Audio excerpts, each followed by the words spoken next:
બનાસકાંઠા જિલ્લાના નવી ભીલડી ગ્રામ પંચાયતના તલાટી તેમજ સરપંચની ખુરશી ખાલી પ્રજા ભોગવી રહી છે પરેશાની।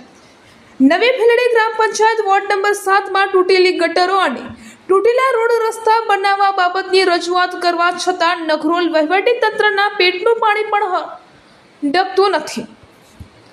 બનાસકાંઠા જિલ્લા વિકાસ અધિકારી શ્રી તેમજ ડીસા તાલુકા પંચાયત કચેરીની નવી ભીલડી વોર્ડ નંબર 7માં તૂટેલી ગટરો તેમજ તૂટેલા રોડ રસ્તા બનાવવા બાબતે રજૂઆત કરવા છતાં કોઈ પણ પરિણામ ન આવતા મીડિયાનો સંપર્ક કરાતા રૂબરૂ ગ્રામ પંચાયતની અમારી ટીમે મુલાકાત કરતા સરપંચ તેમજ તલાટી કમ મંત્રીશ્રીની ખુરશી ખાલી દેખાતા સ્થાનિક લોકોની મુલાકાત કરતા સ્થાનિક પ્રજા કહી રહી હતી કે છેલ્લા 3 દિવસથી તલાટી કમ મંત્રી આવતા નથી, કારણ કે અમારા વિસ્તારમાં ગટરોની ગંદકીથી રોગચાળો ફાટી નીકળશે તેવો ભય સતાવી રહ્યો હોવાનું તેમજ ઉચ્ચ કક્ષાએ રજૂઆત કરવા છતાં કોઈ જવાબદાર અધિકારીઓ આરોગ્ય વિભાગ રસ લઈને નવી ભીલડી વોર્ડ નંબર 7ની મુલાકાત કરી જવાબદારો સામે પગલાં ભરે તેવી માંગ ઉઠવા પામી છે।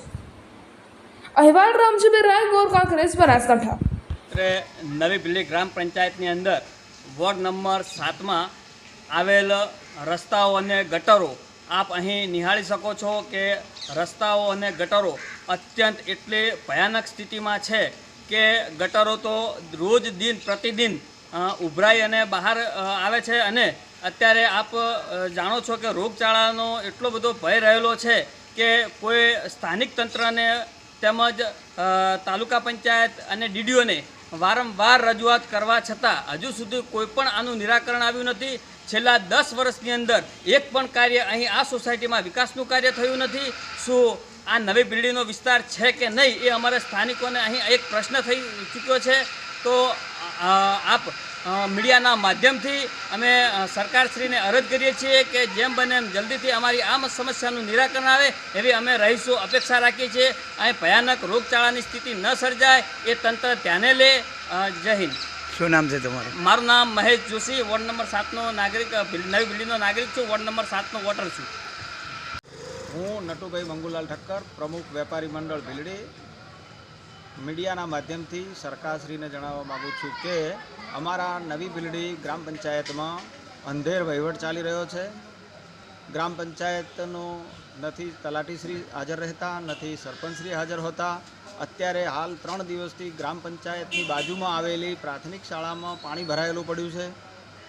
ત્યાં પ્રાથમિક શાળાને બંધ કરવાની હાલત આવી છે, તો પણ તેઓએ કોઈ પણ પ્રકારના પગલાં લીધા નથી। ઉમિયા સોસાયટી, પંચવટી સોસાયટી અને ઘોઘામઠ સોસાયટીની અંદર 2-2 ફૂટ પાણી લોકોના ઘરોમાં ઘૂસી ગયા છે, તેમ છતાં એનો કોઈ ઉકેલ લાવવામાં આવતો નથી। વારંવાર ગામ લોકોની રજૂઆતો હોય છે, અમો પણ રજૂઆતો ઘણી વાર કરી ચૂક્યા છે। સરપંચશ્રી અને તલાટીશ્રી અમારું કોઈનું કંઈ સાંભળતા નથી અને મીડિયાના માધ્યમથી આપશ્રીને વિનંતી કરીએ છીએ કે અમારી આ ગામની કેટલીક સમસ્યાનો આપ ઉકેલ લાવો।